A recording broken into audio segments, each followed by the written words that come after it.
In today's video, I'm going to teach you how to run an income statement in QuickBooks Online.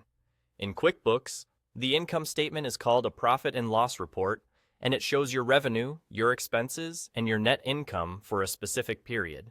This is one of the most important reports in your books, and the good news is it only takes a moment to find and run it.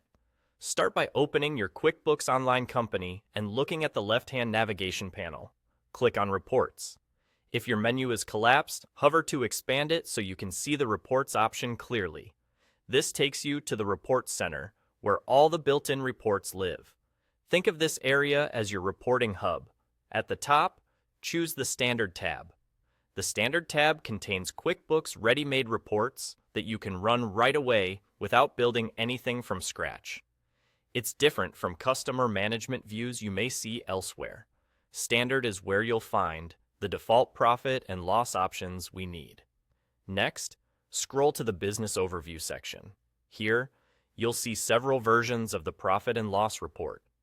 Each one organizes the same core information in a different way, so you can analyze your performance from the angle that matters most.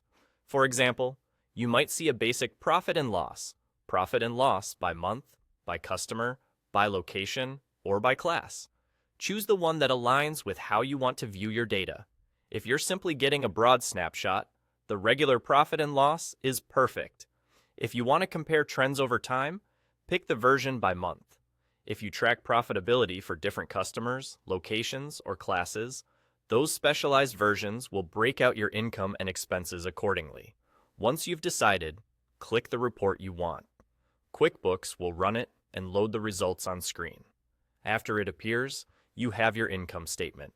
From here, it's helpful to glance at the top of the report to confirm the date range is what you expect and that the accounting method is correct for your business, whether cash or accrual. If the columns or groupings don't look right, that usually means you chose a version designed to organize the report differently. Simply return to the Business Overview section and pick a more suitable profit and loss layout. If any totals look unexpected, remember that transaction dates and account classifications directly impact this report, so small posting changes can affect the outcome. And that's all there is to it. You've successfully run an income statement in QuickBooks Online.